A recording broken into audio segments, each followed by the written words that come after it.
sini coba. Ini lihat sini Mbak. Nah. Lihat sini. Jangan nangis Mbak, di sana belakangan.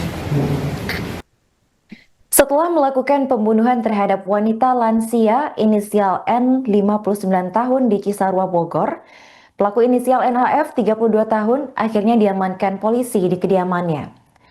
Saat digiring oleh kepolisian Polres Bogor dan dikenai hukuman, NHF menangis menyesali perbuatannya. Bahkan ibu rumah tangga berambut pirang itu menunduk dan menutupi wajahnya dari sorotan kamera awak media. Ia mengaku menyesal membunuh korban karena ulahnya sendiri yang menggelapkan uang tabungan N senilai Rp12.450.000. Dari informasi Kasat Reskrim Polres Bogor AKP Anggi Eko Prasetyo, tepatnya pada Sabtu 22 November, pelaku ini dijerat pasal berlapis tentang pencurian dengan kekerasan dan juga pembunuhan. Ia disangkakan pasal 365 ayat 3 dan atau 338 dan atau 351 ayat 3 dengan ancaman hukuman 15 tahun penjara. Sebagai informasi, wanita Parubaya ditemukan tewas setelah dibunuh tetangganya sendiri pada Jumat 21 November sekitar pukul 19 waktu Indonesia Barat. Korban inisial N dan pelaku inisial NAF berjenis kelamin perempuan dan sama-sama tinggal di Kampung Parigi. Selama hidup korban bekerja sebagai seorang pedagang, sementara pelaku merupakan wali murid di sekolah tempat korban berjualan. Dari keterangan AKP Anggi, pelaku ini berhasil diamankan kurang dari 24 jam. Sementara itu untuk motif pembunuhan, dilakukan pelaku terkait penagihan utang tabungan yang sudah dititipkan korban kepada NAF. Setelah proses penyelidikan, polisi berhasil mengungkap siasat licik yang digunakan pelaku untuk menutupi aksi pembunuhannya. Setelah menghabisi nyawa N pada Jumat 21 November di rumahnya, pelaku ini kemudian menghubungi keluarga korban untuk memastikan aksinya tidak diketahui siapapun. Pasalnya selepas melakukan aksi kejinya, korban ini ditinggalkan begitu saja di dalam rumah dan hanya ditutup sarung dalam kondisi bersimbah darah.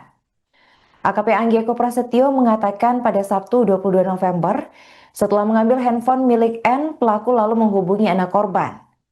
Ia mencoba untuk mengelabui keluarga N dengan mengatakan bahwa korban tidak bisa dihubungi karena sedang pengajian. Tindakan itu tak lain dilakukan NHF dengan alasan agar keluarga korban yang akan datang ke rumah batal untuk berkunjung. Kemudian kita lakukan serangkaian pemeriksaan dan didapati beberapa keterangan kurang lebih seperti itu. Pertama, peristiwa pada akhirnya kami mendapatkan fakta terjadi pada hari Kamis 20 November 2025 di TKP yakni rumah korban. Awalnya pelaku mendatangi korban pada pukul 11.00 siang hari untuk berbicara terkait dengan uang korban yang dititipkan kepada pelaku sebagai tabungan sejumlah Rp12.450.000 yang pada hari itu diminta oleh korban. Korban kemudian menyampaikan permohonan untuk kelonggaran pengembalian uang tabungan tersebut kepada korban. Namun yang terjadi adalah cekcok di antara korban. Posisi pelaku kemudian masih terdiam.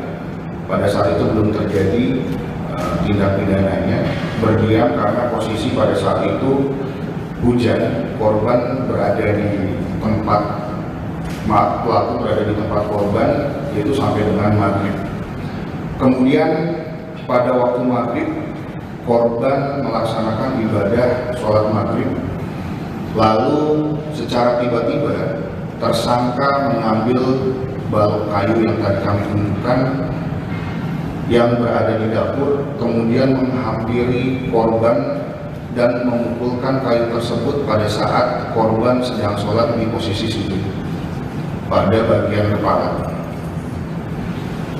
Setelah itu korban langsung membalikan badannya terlentang dan kemudian pelaku atau tersangka atas nama saudari NAF kembali memukulkan kayu tersebut ke kepala bagian kanan korban sejumlah 2 kali.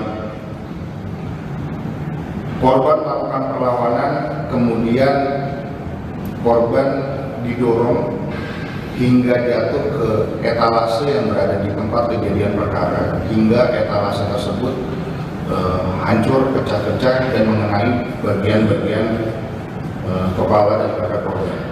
Pelaku dan korban sempat berbincang, dan dalam perbincangannya itu pelaku meminjam uang sejumlah 1 juta kepada korban, dan oleh korban diberikan perhiasan berupa gelang dan cincin. Setelah diberikan, kemudian pelaku mengelak darah yang bersimbah di tubuh korban. Kemudian pelaku sempat minta maaf dan mengajak korban ke rumah sakit. Korban tidak mau, kemudian kembali cekcok, dan perhiasannya sempat dikembalikan oleh pelaku kepada korban. Dan seketika itu kemudian korban menjambak pelaku yang menurut emosi daripada pelaku, dan kemudian dibalas oleh pelaku dengan mendorongnya kembali, kemudian ditutup bagian muka atau wajahnya dengan menggunakan bantal hingga kehabisan napas, dan bagian dada itu kemudian diduduki oleh si pelaku. Tak cukup sampai di situ, dia mengambil pisau yang berada di dalam kamar korban dan menusukkan kepada leher korban sekali. Kemudian dilihat masih ada pergerakan hidup, kemudian dicabut dan ditusukkan berkali-kali sampai dengan 8 tusukan. Pelaku kemudian mengecek kembali dan memastikan korban sudah meninggal dunia. Kemudian pelaku menutupi korban dengan menggunakan sarung, dan pelaku membersihkan diri, kemudian kabur kembali ke rumahnya dengan membawa handphone dan perhiasan milik korban. Keesokan harinya, pada hari Jumat di siang harinya, kemudian pelaku mencoba menghubungi anak korban, ya, karena sebelumnya pada saat perbincangan itu didapati informasi bahwa keluarganya akan berkunjung pada hari Jumat ke rumah korban, dan pelaku mencoba mengelabui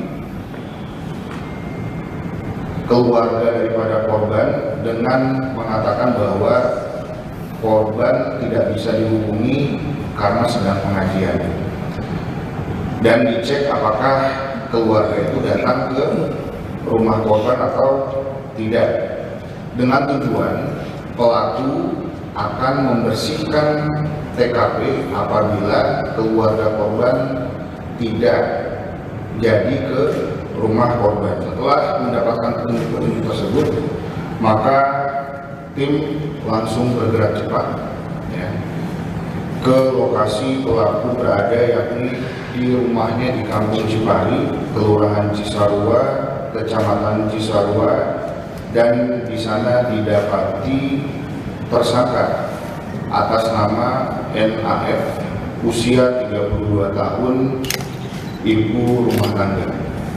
Kejadian ditemukannya pada pukul 19.00 waktu Indonesia Barat, dan kemudian tim dapat mengungkap dan mengamankan pelaku pada pukul 03.00, sehingga kurang dari 1 kali 24 jam atau tepatnya di 8 jam, alhamdulillah tim dapat mengungkap dan menangkap terkait dengan peristiwa tersebut. Itu untuk terkait dengan kronologis kejadiannya. Kemudian adapun barang bukti yang kemudian kami berhasil sita itu adalah handphone milik korban, kemudian juga baju yang digunakan pelaku yang kena simbahan darahnya, pisau, kemudian bantal, dan juga kayu. Dan kami sampaikan hasil otopsi sementara itu terdapat luka terbuka kepada bagian kepala, wajah, leher akibat kekerasan tajam. Kemudian di bagian wajahnya juga terdapat luka-luka lecet dan memar. Bibirnya pun juga membengkak. Kemudian anggota gerak atas badannya itu terdapat kekerasan tumpul, mengalami patah-patah bagian kanan dan kiri. Kemudian juga terpotongnya pembuluh balik leher kanan, dan simpulan sementara adalah penyebab kematiannya akibat kekerasan tajam pada leher yang memotong pembuluh di leher dan kekerasan tumpul. Download Tribun X sekarang, menghadirkan lokal menjadi Indonesia.